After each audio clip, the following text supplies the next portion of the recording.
ഒരേ സമയം രണ്ടും മൂന്നും സ്ഥലത്ത് ഒരു രാഷ്ട്രം യുദ്ധം നടത്തിയാൽ എന്ത് സംഭവിക്കും? പണ്ട് ഗോത്രകാലത്തെ പോലെ കല്ല് പെറുക്കി എറിഞ്ഞല്ലല്ലോ യുദ്ധം നടത്തുന്നത്. കോടിക്കണക്കിന് ഡോളർ ഇറക്കിയാണ് യുദ്ധം ചെയ്യുന്നത്. അങ്ങനെ ചെയ്യുമ്പോൾ അത് ആ രാജ്യത്തിന്റെ സാമ്പത്തിക സ്ഥിതിയെ പൂർണ്ണമായി ബാധിക്കും. അതിശക്തമായ സാമ്പത്തിക സുരക്ഷയുള്ള രാജ്യമാണെങ്കിൽ പോലും അത് സർക്കാരിന്റെ ചെലവുകളെ വെട്ടിക്കുറയ്ക്കുന്നതിലേക്ക് കാര്യങ്ങൾ കൊണ്ടെത്തിക്കും. മറ്റ് പ്രശ്നങ്ങളും ഉണ്ടാകും. ഇതേ അവസ്ഥയിലാണ് നിലവിൽ ഇസ്രായേൽ. പിടിച്ചു നിൽക്കാൻ ആ രാജ്യത്തിന് യുദ്ധവും പ്രതിരോധവും ഒക്കെ ആവശ്യമാണെന്നത് ശരിവെച്ചാൽ തന്നെ ദുർബലമാവുകയാണ് സമ്പദ് വ്യവസ്ഥയിൽ ഇസ്രായേലിന്റെ കാര്യങ്ങൾ. പരിശോധിക്കാം ഇസ്രായേലിന്റെ സാമ്പത്തിക സ്ഥിതിയുടെ കാര്യങ്ങൾ നൗ റണ്ണിങ്ങിലൂടെ.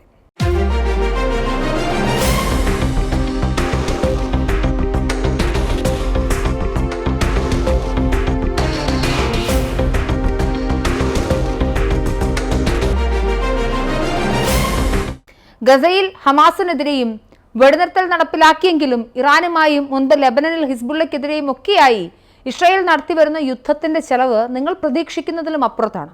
ഇസ്രായേൽ ഒരു ദേശീയ സുരക്ഷാ പ്രചരണമൊക്കെയായി ആരംഭിച്ച യുദ്ധം ഇപ്പോൾ അതിസങ്കീർണമായ സാമ്പത്തിക ബാധ്യതയായി മാറിയിരിക്കുന്നു എന്നത് യാഥാർത്ഥ്യമാണ്.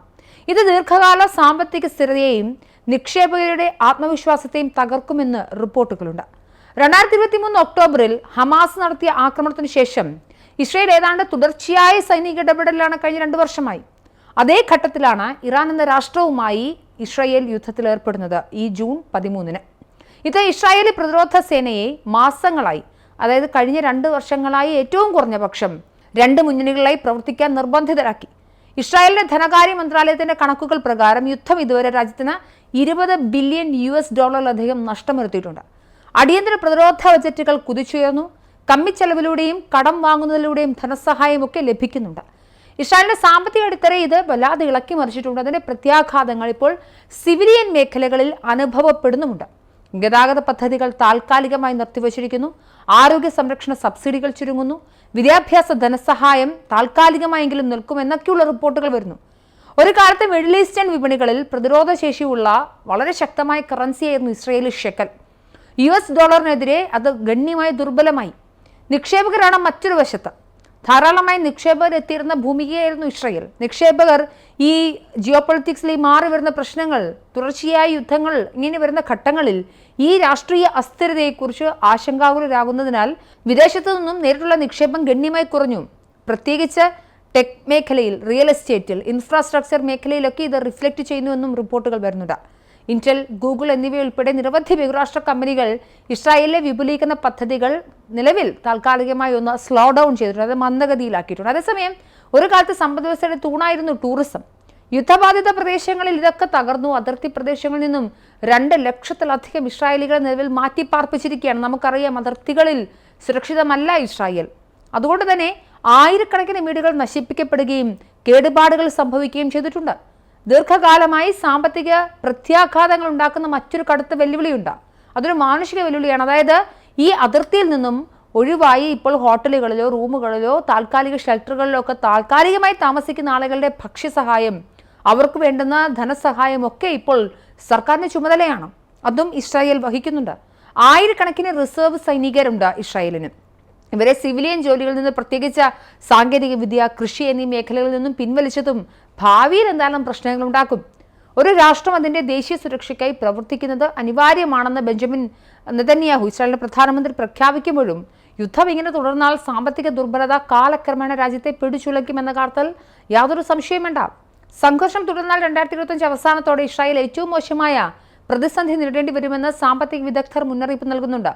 ക്രെഡിറ്റ് റേറ്റിംഗ് ഏജൻസികൾ ഇതിനകം തന്നെ ഇത്തരം നിഗമനങ്ങളിൽ എത്തിയിട്ടുണ്ട്. 2025 ജൂൺ 13-ന് ഇറാന്റെ പ്രധാന ആണവ കേന്ദ്രങ്ങളിലും വ്യോമ പ്രതിരോധ സംവിധാനങ്ങളിലും ഇസ്രായേൽ ആക്രമണം നടത്തിയപ്പോൾ അതിന് മറുപടിയായി ഇസ്രായേലിന്റെ അടിസ്ഥാന സൗകര്യങ്ങൾ ലക്ഷ്യമിട്ട് നിരവധി ബാലിസ്റ്റിക് മിസൈലുകളും ഡ്രോണുകളും ഒക്കെ ഇസ്രായേലിലേക്ക് ഇറാൻ ആക്രമിച്ചിട്ടുണ്ട്. അടിയന്തര സൈനിക സമാഹരണം, മിസൈൽ പ്രതിരോധം, വ്യോമ പ്രതിരോധം എന്നിവയ്ക്കായി ഇസ്രായേൽ ഇതിനകം തന്നെ 2 ആഴ്ചക്കുള്ളിൽ, ഞാൻ നേരത്തെ പറഞ്ഞത്, $10 ബില്യൺ ചെലവഴിച്ചു എന്നാണ് കണക്കുകൾ പറയുന്നത്. കൂടാതെ 2025-ലെ ഇസ്രായേലിന്റെ സാമ്പത്തിക വളർച്ചാ പ്രവചനം 3.2% നിന്നും 1.1% താഴ്ന്നിട്ടുണ്ടെന്ന് റിപ്പോർട്ടുണ്ട്.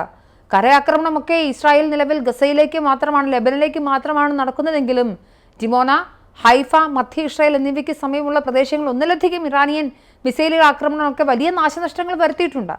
നോക്കൂ, ഒരു രാഷ്ട്രത്തിന് യുദ്ധം ചെയ്യേണ്ടത് അനിവാര്യമാണ്. പ്രത്യേകിച്ച് രൂപീകരിക്കപ്പെടുന്ന 1948 മുതൽ അറബ് ലീഗിനോട് തന്നെ യുദ്ധം ചെയ്തുകൊണ്ട് വന്നൊരു രാഷ്ട്രമാണ് ഇസ്രായേൽ. ഇസ്രായേലിനെ സംബന്ധിച്ച് യുദ്ധം ഒരു പുതിയ കാര്യമല്ല. പക്ഷേ തുടർച്ചയായ യുദ്ധങ്ങൾ അത് ഇസ്രായേലിനെ സംബന്ധിച്ച് വലിയ സാമ്പത്തിക ബാധ്യത ഉണ്ടാക്കുന്നുണ്ട് എന്നത് യാഥാർത്ഥ്യമാണ്. ഒരിക്കലും ഒരു രാഷ്ട്രത്തിന് യുദ്ധ ബജറ്റിലേക്ക് ബില്യൺസ് ഓഫ് ഡോളേഴ്സ് ഇറക്കുക എന്ന് പറയുന്നത് ആ സമ്പദ് വ്യവസ്ഥയ്ക്ക് ശാശ്വതമായൊരു സ്റ്റെബിലിറ്റി, ഒരു സ്ഥിരത നൽകില്ല. ഈ തുടർച്ചയായി യുദ്ധങ്ങൾ നടക്കുമ്പോൾ വിദേശ നിക്ഷേപങ്ങൾ വരില്ല. സ്വകാര്യ കമ്പനികൾക്ക് അത് റിസ്ക് ഫാക്ടേഴ്സ് വളരെ കൂടുതലാണ്. അങ്ങനെയുള്ളൊരു ഘട്ടത്തിൽ ഇസ്രായേലിനെ സംബന്ധിച്ച് ഇനിയും യുദ്ധത്തിൽ ഏർപ്പെടുന്നത് അത്ര ഭൂഷണമല്ല. അത് ഏത് തരത്തിലായാലും അത് ഇസ്രായേലിനെ ദൂരവ്യാപകമായി ധാരാളം പ്രത്യാഘാതങ്ങൾ ഉണ്ടാക്കും. ഇസ്രായേലിനെ സംബന്ധിച്ചിടത്തോളം യുദ്ധം നടത്തുക, പ്രതിരോധം സൃഷ്ടിക്കുക, ജൂതജനതയെ സംരക്ഷിക്കുക, രാഷ്ട്രത്തിന്റെ പരമാധികാരവും സ്വത്വവും സംരക്ഷിക്കുക എന്നതൊക്കെ ആത്യന്തികമായി ശരിയാണെങ്കിൽ പോലും ഇത് ഇസ്രായേൽ നേരിടുന്ന സാമ്പത്തിക പ്രശ്നങ്ങളെ നമുക്ക് ചർച്ച ചെയ്യാതിരിക്കാനാവില്ല.